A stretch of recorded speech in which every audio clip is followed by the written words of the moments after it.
Jack Thompson wiped the sweat from his brow as he leaned against the weathered fence post of his modest farm in rural Nebraska. The late afternoon sun cast long shadows across the golden wheat fields that stretched as far as the eye could see. It had been a long day of work, but Jack couldn't shake the nagging feeling that something wasn't quite right with his prized mare, Daisy. Daisy had always been special to Jack. He'd raised her from a foal, and she'd been by his side through thick and thin. When he decided to breed her using artificial insemination, he had high hopes for a strong, healthy foal that would carry on Daisy's legacy. At first, everything seemed normal. Daisy's pregnancy progressed as expected, and Jack found himself daydreaming about the little one that would soon join his small herd. But as the weeks turned into months, Jack began to notice subtle changes in Daisy's behavior. It started with small things, a restlessness in her eyes, a reluctance to eat her favorite treats. Jack tried to brush it off as normal pregnancy mood swings, but deep down, he knew something was off. One sweltering July morning, Jack entered the barn to find Daisy pacing her stall, her tail swishing nervously back and forth. When he approached, she let out a low, mournful whinny that sent chills down his spine. It was a sound he'd never heard her make before, filled with a mixture of fear and discomfort that made his heart ache. "Easy there, girl," Jack murmured, reaching out to stroke Daisy's neck. She flinched away from his touch, something she'd never done before. It was then that Jack noticed how much larger her belly had grown overnight. The sight made his breath catch in his throat. This wasn't normal, not by a long shot. Concerned, Jack pulled out his cell phone and dialed the number for Dr. Sarah Martinez, the local veterinarian. Sarah had been taking care of the animals in the county for as long as anyone could remember, and if anyone could figure out what was wrong with Daisy, it was her. "Sarah, it's Jack Thompson. I need you to come out to the farm as soon as you can. It's Daisy. Something's not right." Sarah must have heard the urgency in Jack's voice because she promised to be there within the hour. As he waited, Jack tried to comfort Daisy, speaking to her in soothing tones and offering her fresh water and hay. But the mare remained agitated, her eyes wide and nostrils flaring. True to her word, Sarah's battered pickup truck came rumbling down the dirt road less than an hour later. The vet hopped out, her medical bag in hand, and made her way to the barn with purposeful strides. "Tell me everything," Sarah said as she began her examination of Daisy. Jack recounted the strange behavior he'd noticed over the past few weeks, his voice growing more concerned with each detail he shared. Sarah listened intently as she checked Daisy's vitals and palpated her swollen abdomen. Her brow furrowed deeper with each passing moment. Finally, she stepped back and pulled out a portable ultrasound machine from her bag. "I don't like what I'm seeing, Jack," Sarah said as she prepared the ultrasound. "Her vitals are all over the place, and this abdominal swelling is far beyond what we'd expect at this stage of pregnancy."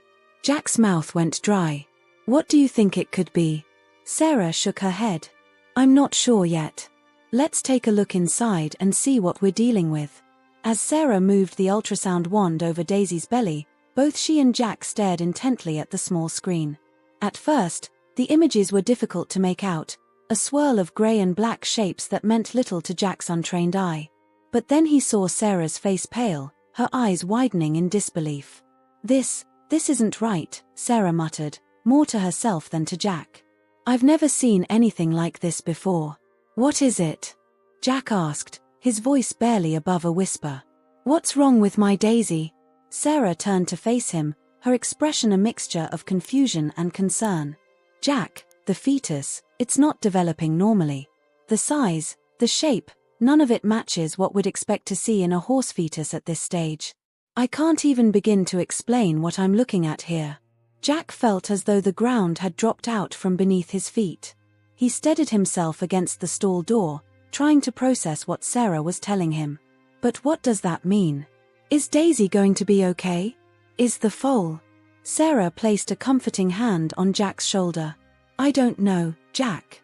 This is beyond anything I've encountered in my years of practice. We need to dig deeper, figure out what's going on here. Can you tell me everything you know about the insemination procedure? Who performed it? Do you have any documentation?" Jack nodded numbly, his mind racing. Yeah, I should have all that paperwork in the house.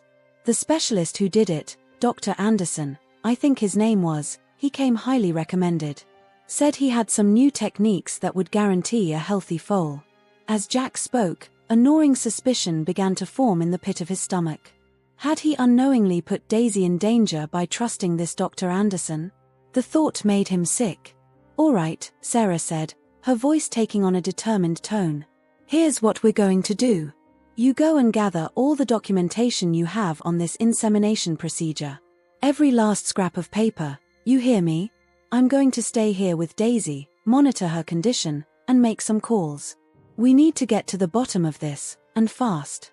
Jack nodded, grateful for Sarah's calm demeanor in the face of this bizarre situation.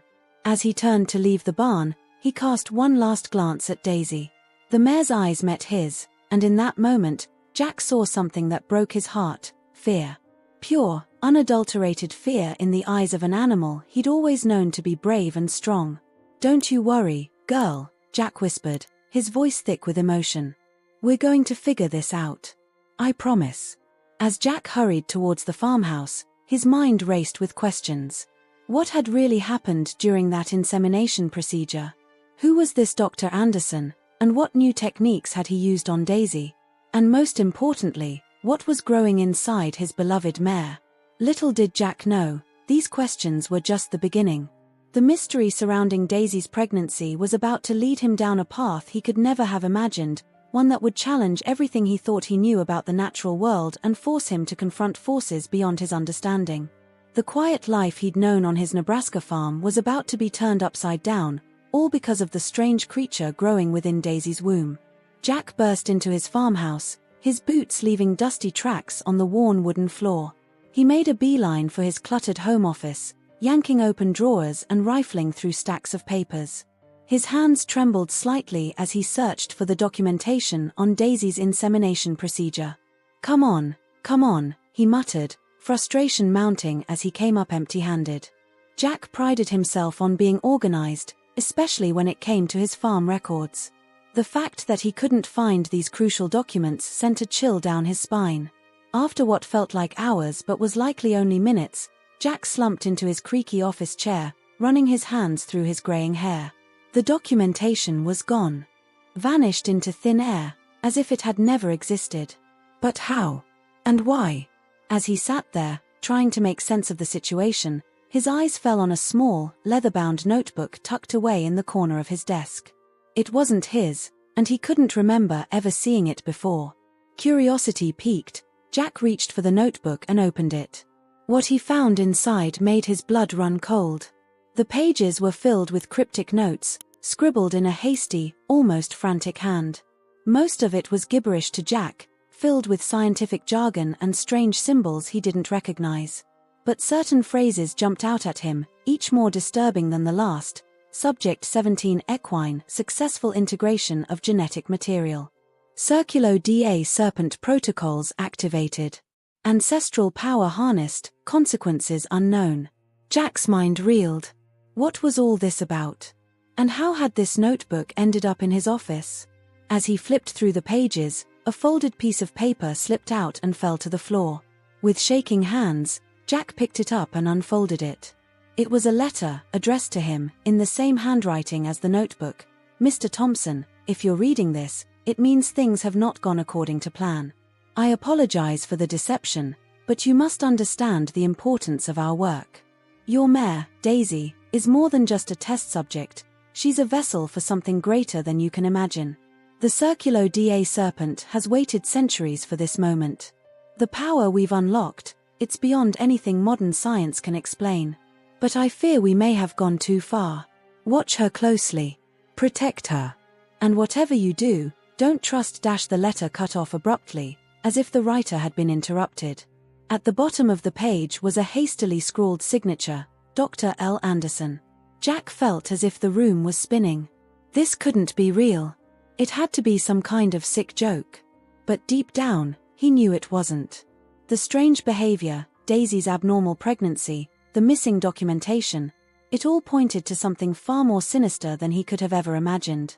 With trembling fingers, Jack pulled out his phone and dialed Sarah's number. She picked up on the first ring. "Jack, did you find the paperwork?" "Sarah," Jack's voice was barely above a whisper. "You need to see this. Now." Within minutes, Sarah was at the farmhouse, poring over the notebook and letter with Jack. Her face grew increasingly pale as she read, her scientific mind struggling to make sense of the outlandish claims.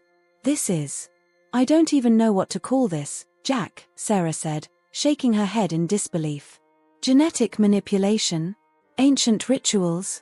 It sounds like something out of a science fiction novel." Jack nodded grimly. "I know it sounds crazy, but after what we saw with Daisy, can we really rule anything out?" Sarah took a deep breath, visibly trying to center herself. "You're right. We need to approach this logically. First things first, we need to try and track down this Dr. Anderson. Maybe he can shed some light on what's really going on here." As Sarah began making calls, Jack found himself drawn back to the leather-bound notebook. Something about the name Circulo da Serpent nagged at him. Where had he heard it before? Suddenly, it hit him. He rushed to his bookshelf and pulled out an old, dust-covered tome, a book on folklore his grandfather had given him years ago. Flipping through the pages, he found what he was looking for, a short chapter on obscure secret societies. "The Circulo da Serpent," Jack read aloud, his voice hushed, "an ancient order shrouded in mystery. Legends speak of their mastery over the forces of nature and their quest to bridge the gap between man and beast.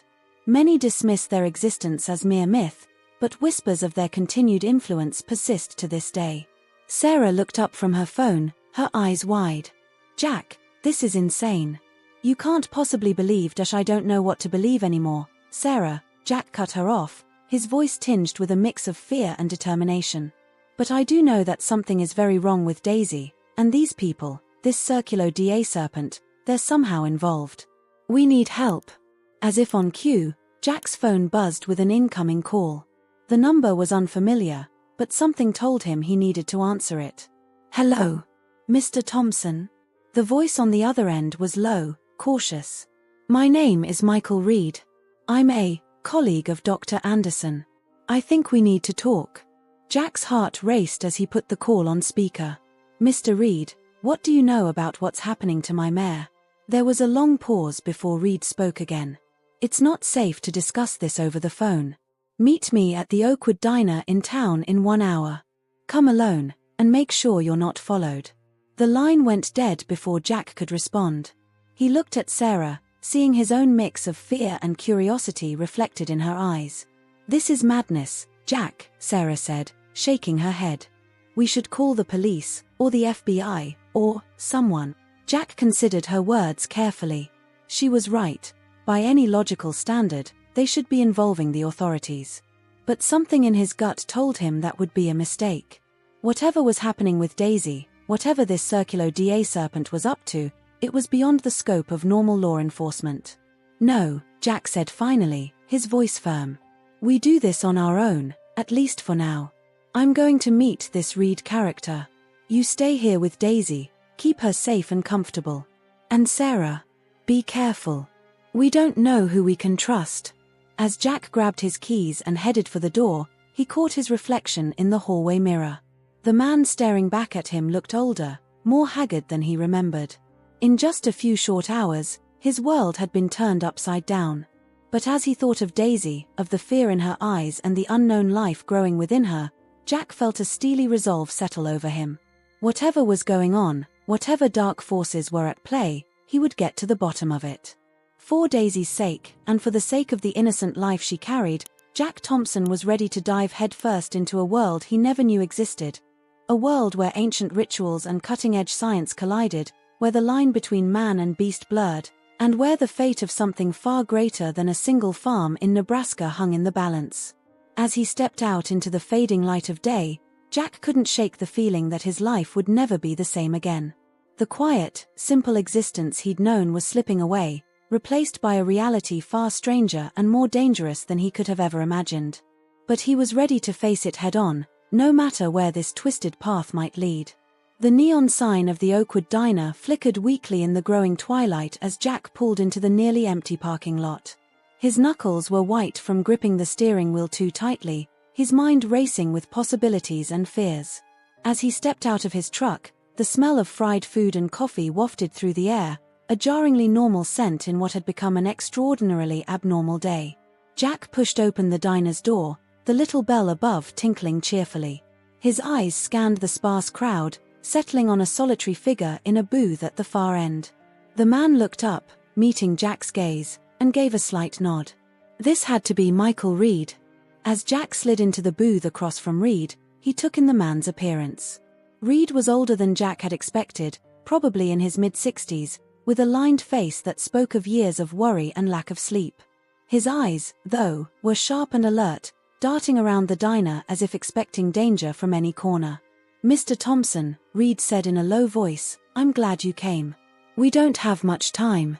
Before Jack could respond, a waitress appeared at their table. "Can I get you fellas anything?" "Just coffee, please," Jack said, his mouth dry. Reed shook his head, declining. As soon as the waitress was out of earshot, Reed leaned in. "I know you have questions, Mr. Thompson, and I'll do my best to answer them. But first, you need to understand the gravity of the situation. What's happening with your mare? It's just the tip of the iceberg." Jack's coffee arrived, and he wrapped his hands around the warm mug, grateful for something to ground him. "Start from the beginning," he said. "What exactly did Dr. Anderson do to Daisy?" Reed sighed heavily. Dr. Anderson is a brilliant scientist. But he became obsessed with the idea of pushing the boundaries of what's possible. He made contact with the Circulo-Da serpent, an ancient order that claims to have knowledge that bridges science and the supernatural. "The insemination procedure," Jack prompted, his voice tight. "It wasn't just an insemination," Reed explained. "It was an attempt to create something entirely new. A hybrid that could harness the ancestral power the Circulo believes lies dormant in all living things. Your mare was chosen because of her lineage, her connection to what they call the old blood." Jack felt sick. "So what's growing inside Daisy? It's not a normal foal?" Reed shook his head gravely. "No, Mr. Thompson. It's something we've never seen before. And that's what scares me. The Circulo, they're playing with forces they don't fully understand. And now that the experiment seems to be succeeding, they'll stop at nothing to get their hands on your mare and her offspring." As the weight of Reed's words sank in, Jack's phone buzzed. It was a text from Sarah. "Jack, something's happening with Daisy. You need to get back here now." Jack's heart raced. He showed the message to Reed, whose face paled. "We need to go," Reed said urgently. "If the changes are accelerating, we don't have much time." As they hurried out of the diner, Reed grabbed Jack's arm. "There's someone else we need to contact. A man named Samuel Whitefeather. He's what some might call a curandero, a traditional healer. He has experience with unusual cases like this." Jack nodded, too overwhelmed to question it. "How do we find him?" "I'll make some calls on the way," Reed said as they climbed into Jack's truck. "Just drive." The trip back to the farm was a blur of tension and fear. Reed spoke in hushed tones on his phone, his conversation a mix of English and what sounded to Jack like Spanish and something else entirely, a language he couldn't identify. As they pulled up to the farmhouse, Sarah burst out the front door, her face etched with worry. "Jack, thank God you're back. Daisy's condition is deteriorating rapidly. Her vital signs are all over the place, and the growth in her abdomen, it's unlike anything I've ever seen." As they rushed to the barn, Reed introduced himself to Sarah, quickly explaining his connection to the situation. Sarah's scientific skepticism warred visibly with the undeniable strangeness of what was happening. The scene in the barn was chaotic. Daisy was lying on her side, her flanks heaving with labored breaths. Her abdomen seemed to pulse and shift in unnatural ways, as if something inside was fighting to get out. Jack knelt by her head, stroking her neck and murmuring soothing words, though he felt anything but calm. "We need to stabilize her," Sarah said, her professional demeanor taking over as she prepared various medical implements. "But I'm out of my depth here. I don't know if conventional treatments will help or make things worse." As if in answer to their desperation, the sound of tires on gravel announced a new arrival. Moments later, a tall, broad-shouldered man with long silver hair tied back in a braid strode into the barn. His weathered face was etched with lines of wisdom, and his dark eyes seemed to take in the entire scene in a single glance. "I am Samuel Whitefeather," he announced, his voice deep and resonant. "Michael called me. I came as quickly as I could." Jack looked up, hope warring with skepticism in his heart. "Can you help her?" Samuel knelt beside Daisy, placing one hand on her heaving flank and the other on her forehead. He closed his eyes, seeming to listen to something only he could hear. When he opened them again, his expression was grave. "The child she carries is of two worlds," Samuel said. "It seeks to bridge realms that were never meant to touch. The Circulo-Da serpent has awakened something ancient and powerful, but they do not understand the consequences of their actions." Sarah, her scientific mind struggling with the situation, interjected. "But what can we do? How do we help Daisy?" Samuel reached into a bag he had brought with him, pulling out various herbs and small, intricately carved objects. "We must perform a ritual," he explained. "One that will balance the energies within her and give both Daisy and the child a chance to survive." As Samuel began to set up for the ritual, mixing herbs and arranging candles, Jack found himself torn. Everything in him wanted to dismiss this as superstitious nonsense, to demand real, scientific solutions. But as he looked at Daisy, at the unnatural movement beneath her skin, he knew they were beyond the realm of conventional explanations. "What do you need us to do?" Jack asked, his voice steady despite his inner turmoil. Samuel looked at each of them in turn, Jack, Sarah, and Michael Reed. "This will require all of us. The strength of our belief, our willingness to open our minds to possibilities beyond our understanding. Are you ready to step into a world where science and spirit intertwine?" As Jack met the eyes of his companions, he saw his own mix of fear, doubt, and desperate hope reflected back at him. They were an unlikely group, a farmer, a veterinarian, a disillusioned scientist, and a curandero, brought together by extraordinary circumstances. But in that moment, united by their desire to save Daisy and the mysterious life within her, they were ready to face whatever came next. "We're ready," Jack said, speaking for all of them. "Tell us what to do." As Samuel began to chant in a language none of them recognized, the air in the barn seemed to thicken. The light from the candles flickered and danced, casting long shadows that seemed to move of their own accord. Jack felt a strange tingling sensation spreading through his body, as if the very atoms of his being were vibrating in response to Samuel's words. Daisy's distressed whinnies gradually subsided, replaced by a deep, rumbling sound that seemed to come from the earth itself. The unnatural movement in her abdomen intensified, and for a terrifying moment, Jack was certain that whatever was inside her was about to burst forth. But then, as suddenly as it had begun, everything stopped. The oppressive atmosphere lifted, the shadows retreated, and Daisy let out a long, relieved breath. Samuel, his face shining with sweat, opened his eyes and smiled. "It is done," he said softly. "For now, at least, balance has been restored." As the group collectively exhaled, the tension of the past hours finally breaking, Jack realized that this was just the beginning. The mystery of what was growing inside Daisy was far from solved, and the threat of the Circulo-Da serpent still loomed. But for the first time since this ordeal began, he felt a glimmer of hope. Whatever challenges lay ahead, whatever strange and wondrous or terrifying things were yet to come, they would face them together. In the quiet of the Nebraska night, as an impossible new life grew within his beloved Mare, Jack Thompson knew that his world would never be the same again. And somehow, despite the danger and uncertainty, he found himself looking forward to whatever came next. The hours following Samuel Whitefeather's ritual passed in a blur of exhaustion and cautious relief. Daisy's condition had stabilized, her breathing returning to normal and the unsettling movements in her abdomen subsiding to occasional, gentle stirrings. As the first light of dawn began to creep over the Nebraska plains, Jack found himself sitting on the worn wooden steps of his porch, a steaming mug of coffee warming his hands. Sarah emerged from the farmhouse, dark circles under her eyes betraying her lack of sleep.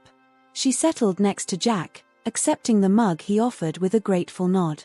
For a moment, they sat in companionable silence, watching the sun paint the sky in hues of pink and gold. "How are you holding up?" Sarah asked, her voice low and concerned. Jack let out a long breath. "Honestly, I don't know. Yesterday morning, my biggest worry was whether we'd get enough rain for the crops.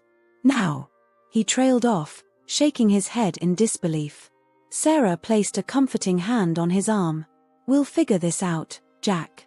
Whatever's happening with Daisy, whatever this Circulo da serpent is up to, we're in it together." Their moment of quiet solidarity was interrupted by the creak of the screen door. Michael Reed stepped out, followed closely by Samuel Whitefeather. The odd pair made their way to the porch steps, Reed's nervous energy a stark contrast to Samuel's calm demeanor. "Mr. Thompson," Reed began, his voice tight with urgency, "now that we've stabilized your mare, we need to discuss our next steps. The Circulo won't give up easily. They'll be coming for Daisy and her offspring." Jack felt a chill run down his spine despite the warmth of the morning sun. "What exactly are we dealing with here? What did they do to Daisy?"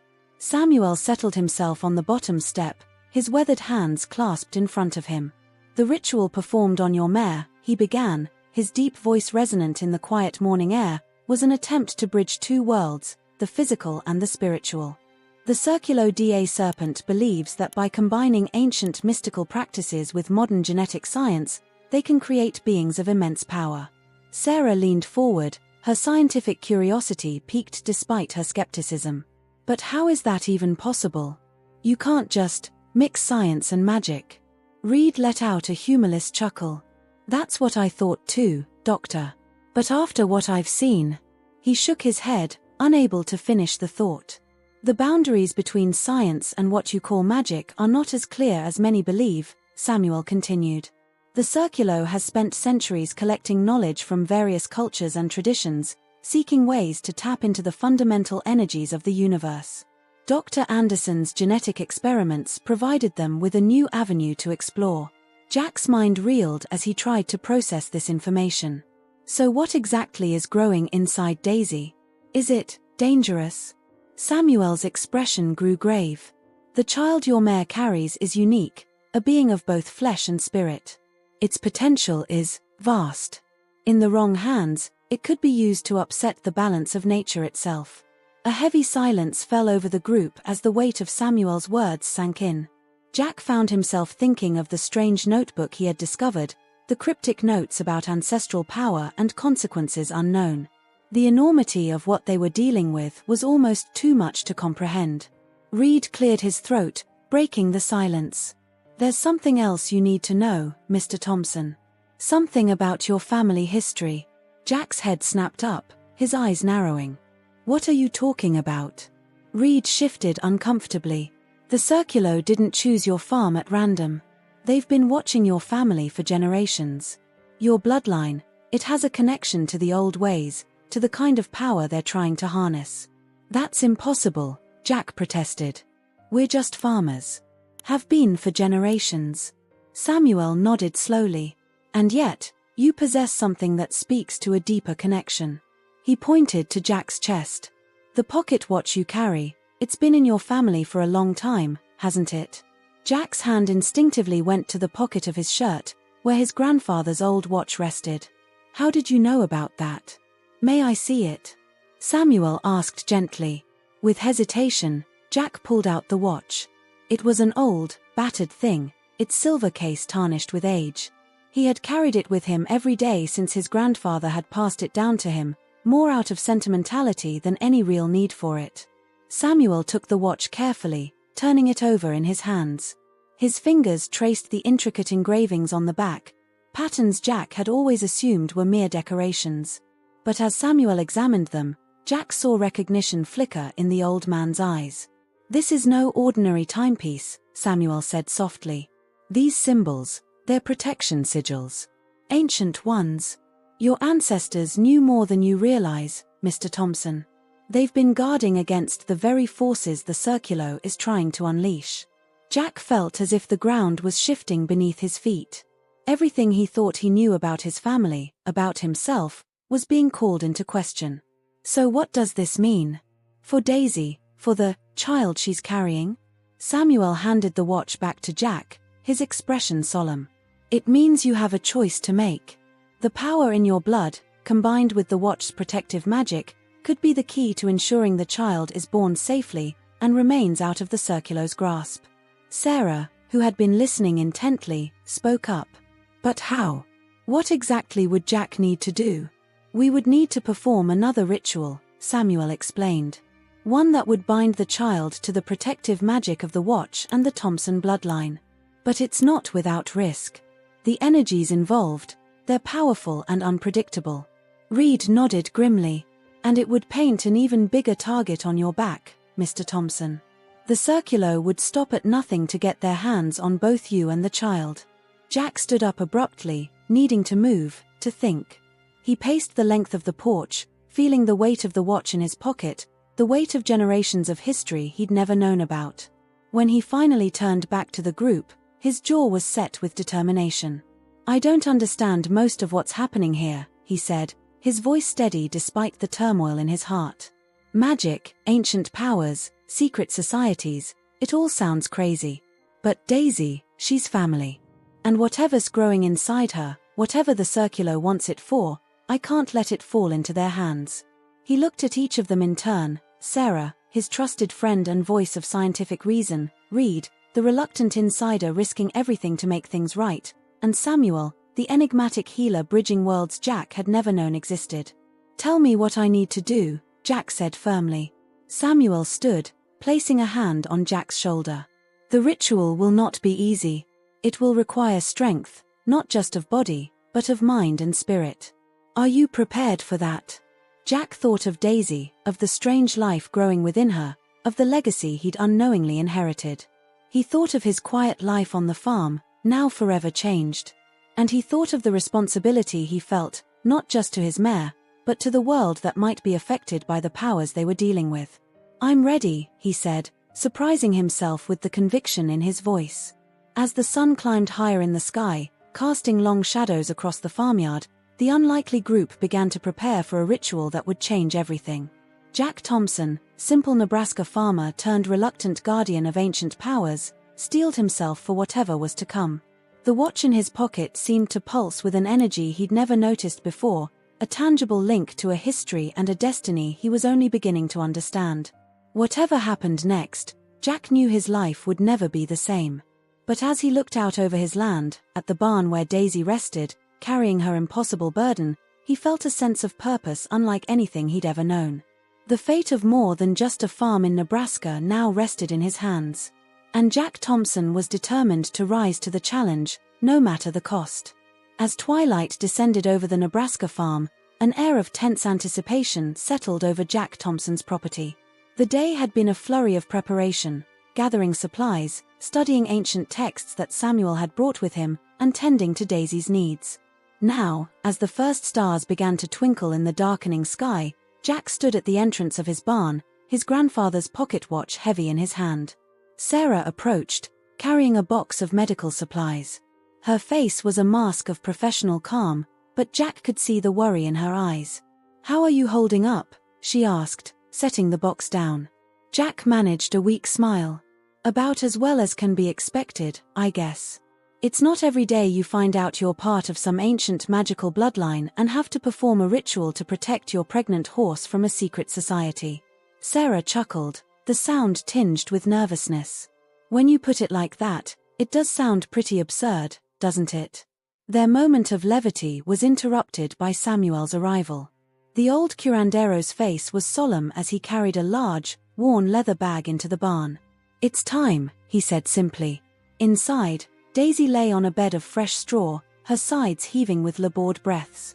The unnatural movements beneath her skin had intensified throughout the day, as if the being inside her sensed the approaching ritual. Michael Reed paced nervously near the barn door, his eyes darting between Daisy and the darkening world outside. "Are you sure they won't find us?" Jack asked Reed, his voice low. Reed ran a hand through his thinning hair.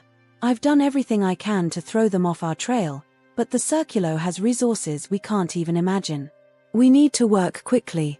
Samuel began unpacking his bag, laying out an array of items that seemed both ancient and otherworldly, bundles of dried herbs, small carved figurines, crystals that seemed to glow with an inner light, and vials of liquids in colors Jack had never seen before. "Mr. Thompson," Samuel said, his deep voice resonating in the quiet barn, "I need you to understand the gravity of what we're about to do. This ritual will not only protect the child within your mare but will also awaken the dormant power in your bloodline. Are you prepared for what that might mean? Jack felt the weight of generations pressing down on him. He thought of his grandfather, of all the Thompson ancestors who had carried this watch, guarding secrets they might not have even fully understood. I'm ready, he said, surprised by the steadiness in his voice. Samuel nodded, satisfaction glimmering in his dark eyes. Then let us begin. What followed was unlike anything Jack had ever experienced. Samuel's chanting filled the air, a mixture of languages both familiar and utterly alien. The old curandero moved with a grace that belied his age, weaving intricate patterns in the air with smoke from burning herbs. Jack found himself at the center of it all, the pocket watch clutched tightly in his hand. As Samuel's chants intensified, Jack felt a strange warmth spreading from the watch, up his arm, and throughout his body. The engravings on the watch's case began to glow with a soft, silvery light. Sarah monitored Daisy's vital signs, her scientific mind struggling to reconcile what she was seeing with what she knew to be possible. Her heart rate is stabilizing, she reported, a note of awe in her voice. And the fetus, it's responding to the ritual somehow. Reed stood guard at the barn door, his posture tense, ready for any sign of the circulo's approach. But his eyes were drawn to the unfolding scene, wonder warring with fear on his face. As the ritual reached its peak, Jack felt as if he was being pulled in 1,000 directions at once. Visions flashed before his eyes, glimpses of ancestors he'd never known, of battles fought in secret against forces of darkness, of the very earth beneath his farm pulsing with ancient power. Daisy let out a long, keening whinny that seemed to shake the very foundations of the barn. The air around them crackled with energy, and for a moment, Jack was certain he could see shadowy figures at the edges of his vision, guardians from beyond, drawn by the power of the ritual. And then, with a final thunderous word from Samuel, everything stopped. The silence that followed was deafening. Jack found himself on his knees, gasping for breath, the watch in his hand pulsing with a warmth that seemed to match his heartbeat. Daisy lay still, her breathing steady and calm for the first time in days. Samuel, looking exhausted but triumphant, placed a hand on Jack's shoulder. It is done, he said softly. The child is bound to your bloodline, protected from those who would seek to use its power for dark purposes. As the group slowly gathered their wits, a sense of cautious relief began to settle over them. But their reprieve was short-lived. The sound of tires on gravel cut through the night, followed by the slam of car doors. Reed rushed to the barn door, peering out into the darkness. His face, when he turned back to the group, was ashen. They're here, he said, his voice barely above a whisper. The circulo. They've found us. Jack struggled to his feet, the watch still clutched tightly in his hand. He could feel it humming with power, a tangible reminder of the responsibility he now carried. What do we do? He asked, looking from Reed to Samuel. Samuel's expression was grim but determined. We protect the mare and the child. The ritual has given us strength, but the circulo is powerful and desperate. They will not give up easily. Sarah, her scientific skepticism seemingly abandoned in the face of what she'd witnessed, spoke up. But how can we fight them? We're just us. Jack looked down at the watch in his hand, then at Daisy, and finally at the unlikely group gathered around him. A veterinarian, a disillusioned scientist, an ancient healer, and himself, a farmer turned guardian of mystical forces. In that moment, he felt a surge of determination unlike anything he'd ever known. We fight because we have to, he said, his voice stronger than he felt. Because what's at stake is bigger than any of us. We fight to protect Daisy, to protect the child she carries, and to keep this power out of the wrong hands. As if in response to his words, the pocket watch pulsed with light, and Jack felt a surge of energy course through him. Outside, they could hear voices approaching, footsteps crunching on gravel.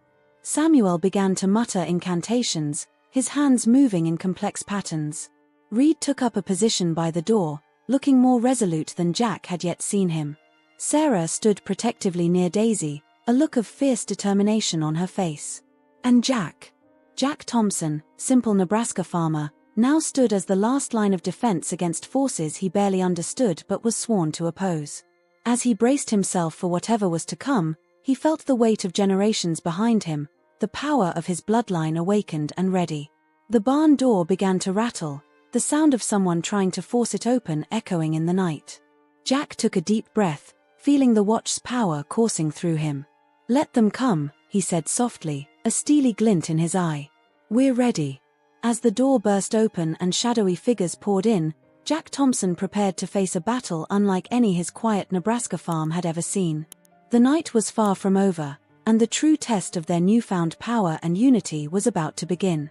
The barn erupted into chaos as the members of the Circulo da Serpent burst through the door.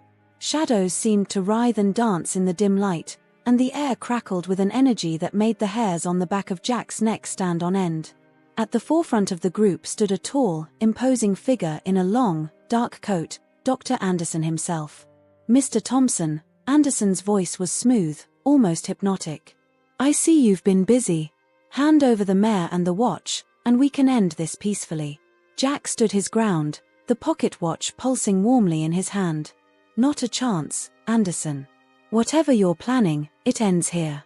Anderson's eyes narrowed. "You have no idea what you're interfering with. The power we're about to unleash will change the world."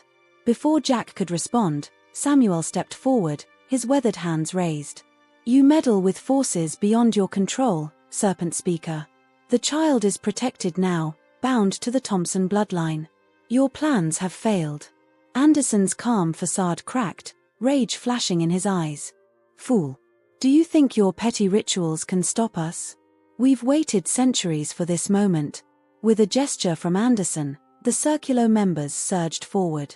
The barn became a battleground of science and magic, of ancient powers and modern desperation. Reed grappled with two assailants, his scientific knowledge proving surprisingly useful in the chaotic melee. Sarah stood protectively over Daisy, wielding a syringe filled with tranquilizer like a weapon. Jack found himself face to face with Anderson, the watch in his hand blazing with light.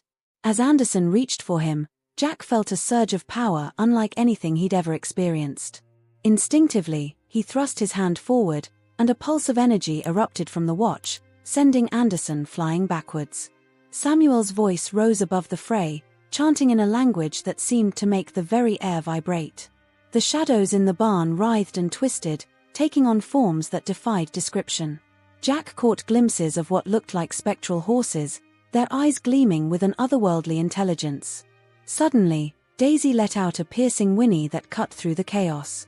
Everyone, Circulo members included, froze in place. The mare's sides were heaving, her eyes wide with pain and fear. Sarah rushed to her side, her face pale. "She's going into labor," Sarah announced, her voice tight with tension. The stress of the fight must have triggered it. Anderson's face lit up with a mixture of triumph and madness. "Yes, the moment we've waited for is here. The new age begins now." But as he moved towards Daisy, Jack felt the watch pulse once more. Without thinking, he placed himself between Anderson and the mare, the watch held out before him like a shield. "You're not touching her," Jack growled, feeling the strength of generations flowing through him. What happened next would be seared into Jack's memory for the rest of his life. As Daisy's labor intensified, the air in the barn seemed to thicken. The spectral horses Samuel had summoned grew more distinct, circling protectively around the mare. The pocket watch in Jack's hand grew almost unbearably hot, its light filling the barn with a silvery glow. Anderson and his Circulo followers found themselves pushed back by an invisible force. Try as they might, they couldn't approach Daisy. Samuel's chanting reached a fever pitch, and Jack felt as if the very earth beneath the barn was lending its strength to their cause. Hours seemed to pass in minutes. The battle between the Circulo and Jack's unlikely group of defenders faded into the background as all attention focused on Daisy. Sarah worked tirelessly, her scientific knowledge blending seamlessly with the mystical energies swirling around them. And then, with a final, earth-shaking whinny from Daisy, it was over. The silvery light from the watch dimmed, and the spectral horses faded from view. The barn was suddenly quiet, save for the sound of labored breathing and a new sound. A soft, questioning whicker. Jack, exhausted but determined, moved to Daisy's side. There, nestled against its mother, was the foal. But it was unlike any foal Jack had ever seen. Its coat shimmered with an iridescence that seemed to shift colors as it moved. Its eyes, already open and alert, held a depth of intelligence that was almost unsettling. And there, on its forehead, was a small, spiral marking that seemed to glow faintly in the dim light of the barn. Impossible, Anderson breathed, his earlier bravado replaced by awe and a hint of fear. Samuel stepped forward, his face etched with wonder. Not impossible, he said softly. A miracle. A bridge between worlds, just as the prophecies foretold. The foal struggled to its feet with a grace that belied its newborn status. As it stood, a ripple of energy passed through the barn. Jack felt the pocket watch give one last, gentle pulse before going quiet. Anderson, seeing his plans crumbling before his eyes, made one last, desperate lunge towards the foal. But before he could reach it, the newborn creature turned its gaze upon him. Anderson froze in place, his eyes wide with a mixture of rapture and terror. The power, he whispered. It's too much. Too pure. Before anyone could react, Anderson turned and fled from the barn, his circular followers close behind. Their shouts and the sound of car engines faded into the night, leaving behind a stunned silence. Jack looked around at his companions, Sarah, her clothes stained with the evidence of her hard work, Reed, battered but standing tall, Samuel, a look of profound satisfaction on his weathered face. And there was Daisy, tired but healthy, nuzzling her miraculous offspring. What happens now? Jack asked, his voice hoarse with exhaustion. Samuel placed a hand on Jack's shoulder. Now, Mr. Thompson, your real work begins. This foal is a gift, but also a great responsibility. It will need protection, guidance, and love as it grows into its power. Sarah, ever the voice of practical concern, spoke up. But what about the circulo? Will they be back? Reed shook his head. I don't think so. What they saw here tonight, it'll take them years to regroup, if they ever do. But we should remain vigilant. As the group discussed plans for the future, how to keep the foal safe, how to understand and nurture its unique abilities, Jack found his gaze drawn back to the newborn creature. It stood on wobbling legs next to Daisy, but its eyes, wise beyond imagining, were fixed squarely on Jack. In that moment, Jack felt a connection that transcended the physical. He saw flashes of possibility, of the good this creature could do for the world, of the bridge it could form between the mundane and the mystical. But he also saw the challenges ahead, the constant vigilance that would be required. As the first light of dawn began to creep through the barn windows, Jack Thompson knew that his life had been forever changed. His quiet existence as a Nebraska farmer was a thing of the past. Now, he was the guardian of something miraculous, the latest in a long line of protectors stretching back through time. Looking down at the pocket watch, now cool and quiet in his hand, Jack made a silent vow. He would honor the legacy of his ancestors, protect this miraculous new life, and do whatever it took to ensure that the power of the foal was used for good. As if sensing his thoughts, the foal let out a soft nicker and took a tentative step towards Jack. Daisy watched calmly, seeming to understand and approve of the bond forming between her offspring and the man who had fought so hard to protect them. Jack knelt down, gently extending his hand. The foal nuzzled against his palm, and in that touch, Jack felt a surge of hope, of possibility, of a future filled with wonders he had never dreamed possible.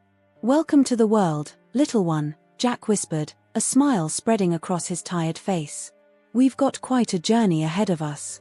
As the sun rose over the Nebraska plains, casting golden light across the fields, Jack Thompson stood at the threshold of a new chapter in his life.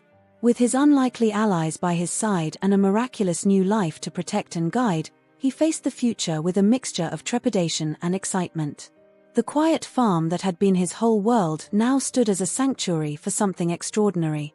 And Jack, simple farmer turned mystical guardian, was ready for whatever adventures lay ahead.